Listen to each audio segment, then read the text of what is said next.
हनफी भी है, शाफी भी है, मालिकी भी है, हम्बली भी है, ये क्या है? चार अलग अलग क्यों तरीके अपना लिए? जब तुम कहते हो सब हक पर है तो ये चार अलग अलग क्यों है? लोग आज उलझते हैं, कोई भी आ जाता है इंटरनेट पर, उसको देख करके बहकने लगते, नए नए अपने अपने अंदाज में फिक्र बनाते हैं। मियाँ अब तो इंटरनेट का दौर है, गूगल ही सबका उस्ताद बन गया है।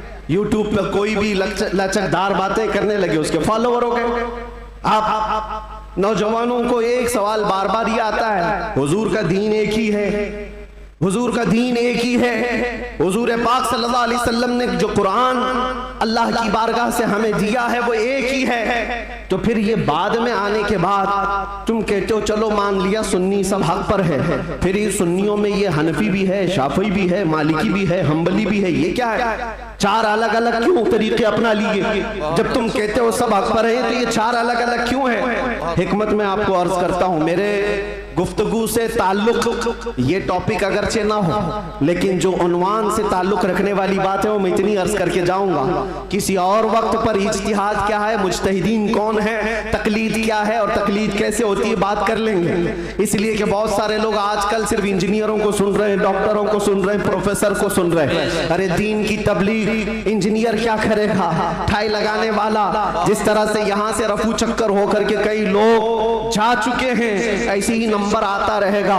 तुम्हारे पास अगर दीन बाकी रहेगा तो वही दीन बाकी रहेगा जो गौसे आजम से मिला, जो गरीब नवाज से आया है, जो आला हजरत से होकर के आया है। दज्जाल और शैतान हर जमाने में आते रहेंगे और जो उनके मुरीद हो गए, इन तूफानों में जो बह गए, जो बाकी रह गए इंशाअल्लाह उनका ईमान सलामत रहेगा।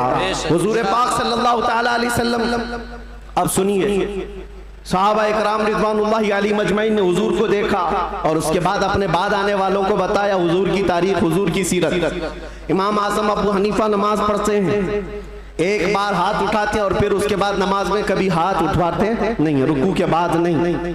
इमाम शाफ़ी रहमतुल्लाहि ताला अलैह नमाज में हाथ उठाते रफ़ा यदैन, फिर रुकू के बाद भी उठाते हैं, फिर नई रकात शुरू हो तो उठाते हैं रफ़ा यदैन तीसरे रकात पर। तो ये रसूल को मानने वाले, इनका तरीका अलग, उनका तरीका अलग। ये एक मिसाल दे रहा हूं, एक मिसाल दे रहा हूं। ऐसे बहुत सारी चीजें मसाइल में इख्तिलाफ ये चारों मज़ाहिब में। तो लोग ये कहते हैं अगर चारों हक पर हैं तो अलग अलग क्यों है? एक रसूल के मानने वाले। मेरे अजीजों, अल्लाह के नबी सल्लल्लाहु ताला अलैहि वसल्लम ने कभी नमाज ऐसे भी पढ़ी, कभी नमाज वैसे भी पढ़ी। हुजूर पाक सल्लल्लाहु अलैहि वसल्लम ने एक बार रकात बांध करके नमाज अदा फरमाई और उसके बाद फिर अपने हाथों को कभी नहीं उठाया। अब्दुल्ला इब्न मसूद ने इसको देखा और बयान कर दिया हुजूर की नमाज ऐसी। बाज मर्तबा सहाबा ने हुजूर पाक सल्लल्लाहु अलैहि वसल्लम को रफ़ा यदैन करते देखा रुकू के बाद, तो उन सहाबा ने कहा रसूलुल्लाह की नमाज ऐसी भी थी। हुजूर की अदाएं अलग अलग थी, हुजूर की अदाएं अलग अलग थी, लेकिन ये हिकमत मौला करीम की देखें कि ये चार इमाम आए हैं, चारों ने हुजूर के एक एक तरीके को अपना लिया। क्या बात है, क्या बात है, बहुत खूब, बहुत। इमाम आजम अबू हनीफा ने भी एक तरीका ले लिया, इमाम शाफी ने भी ये ले लिया, इमाम मालिक ने भी एक तरीका। हुजूर की अदाएं अलग अलग मौके पर अलग अलग थी, सब ने एक एक तरीका ले लिया। तुम कहते हो चारों एक हो जाते, तो हुजूर की कुछ अदाएं अमल के लिए नहीं रह जाती। उम्मत को चाहिए कि हुजूर की हर अदा पर अमल करे, कोई शाफी बनकर, कोई हनफी बनकर, कोई मालिकी बनकर, कोई हम्बली बनकर। ये मौला की हिकमत है रब ताला की कि उसके रसूल की कोई अदा भी गायब होने न पाए। जो जो रसूल ने किया है वो सुबह क़यामत तक जिंदा रहे। नारे तकबीर, नारे रिसालत, आलमी यौमे दरूद शरीफ। और तुम कहते हो एक एक अदा महफूज। मेरे अजीजों, हुजूर पाक सल्लल्लाहु ताला अलैहि वसल्लम की जुबान से निकले हुए कलमात भी महफूज, एक हर्फ भी आगे पीछे किए बगैर सहाबा ने वो अल्फाज महफूज किए। दुनिया में किसी भी इंसान के कलमात वैसे महफूज नहीं है जैसे रसूलुल्लाह के महफूज। हुजूर के अल्फाज जैसे महफूज हैं, किसी के महफूज नहीं रखे गए। हर लफ्ज को, हत्ता के एक सहाबी हैं वो हदीस बयान करते हैं, अल्लाह ताला क़यामत के करीब इल्म को उठा लेगा। इल्म को उठा लेगा कैसे, वो बताते हैं, ऐसे उठाएगा। और उलमा के उठाए जाने से उनसे पूछा गया आप ऐसा क्यों कर रहे हैं? कहा मैंने रसूलुल्लाह को बयान करते हुए ऐसा करते हुए देखा था। बेशक बेशक। जब हुजूर ने यह फरमाया था तब हुजूर ने ऐसा इशारा किया था। कोई साहबी है हदीस बयान कर रहे हैं, मुस्कुरा करके बयान कर रहे हैं। पूछा कि क्यों? कहा जब रसूलुल्लाह ने ये जुमला फरमाया था तो हुजूर ने मुस्कुराया था। सुभान अल्लाह। एक साहबी है रिवायत बयान करे, हदीस बयान करे, मुसाफा करके कहते हैं कि ये ऐसा ऐसा हुजूर ने फरमाया। कहा ये मुसाफा करके बयान क्यों किया? कहा अल्लाह के नबी ने जब ये हदीस बयान की थी तो मुसाफा करके कहा था। बेशक सुभान अल्लाह। अदा के साथ अल्फाज महफूज हैं, किसी के नहीं। और भौंकने वालों को देखना चाहिए उनका क्या महफूज है। अरे तुम्हारे बाप के ऊपर जाओ तो डैश डैश डैश।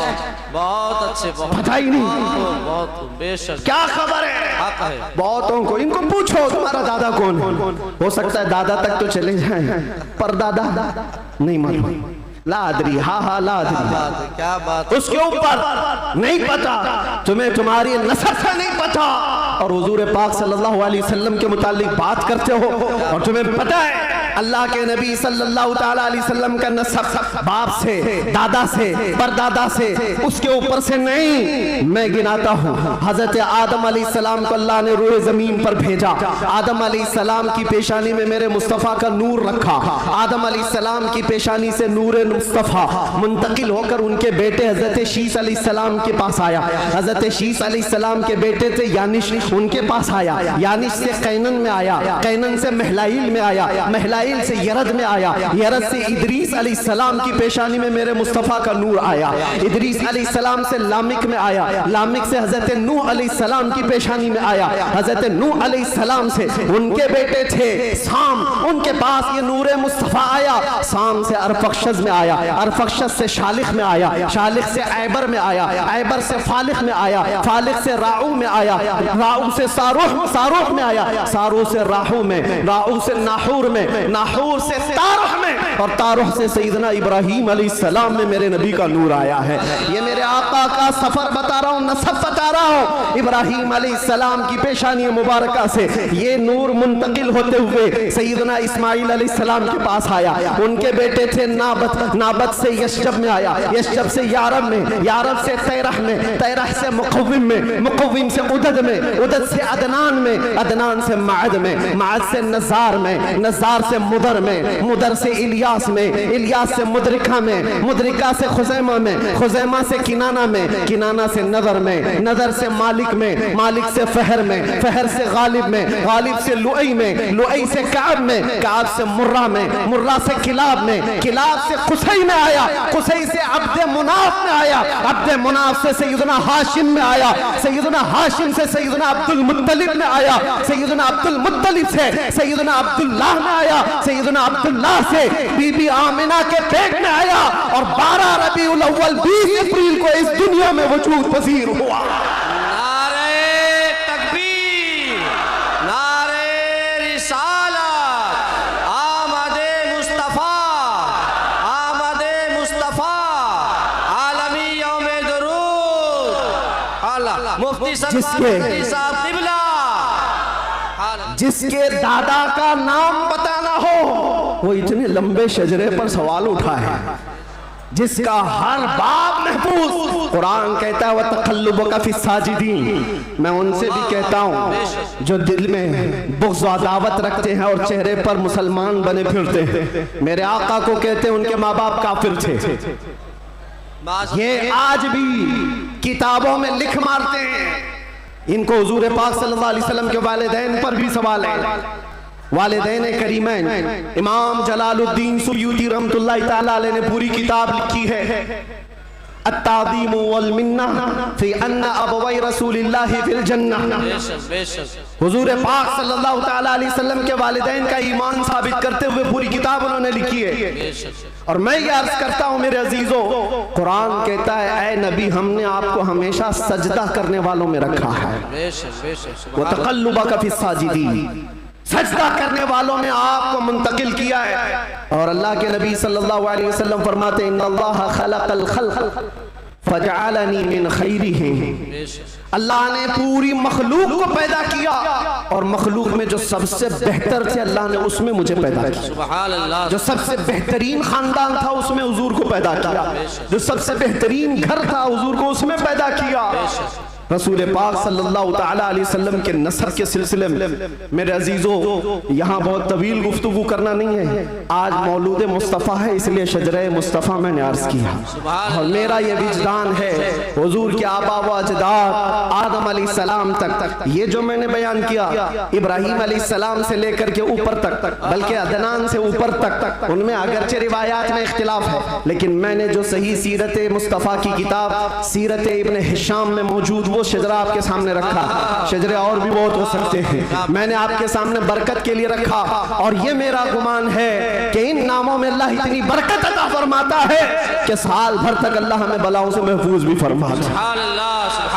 अजीज़ान गिरामी, नूर मुस्तफ़ा सल्लल्लाहु ताला अलैहि वसल्लम के इस दुनिया में आने से पहले के जो हालात थे वो सबको पता है। हर रबीउल अव्वल शरीफ पे आप सुनते भी हैं 1000 साल तक जो आतिश कदा जल रहा था ईरान में, जिसको बुझने की नहीं दिया जाता था, पुजारी 1 मिनट भी बुझने नहीं देते थे। हुजूर की विलादत के दिन वो अचानक आग कदा बुझ गया, वो आतिश कदा बुझ गया।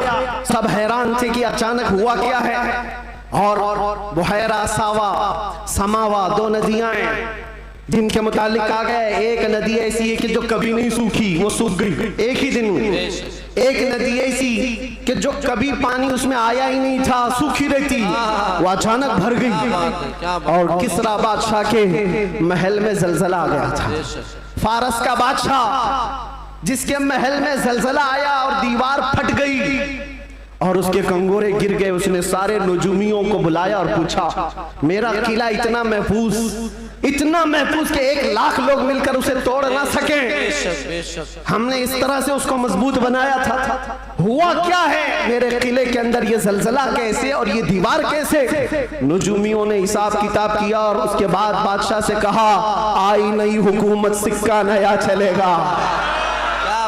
यही जवाब दिया होगा उन्होंने, आई नई हुकूमत। आज अरब में एक बच्चा पैदा हुआ है जो कुफ्र और शिर्क की ज़ुल्मतों को दूर करके नूर का उजाला लाने वाला है, नूर वहदत का उजाला लाने वाला है।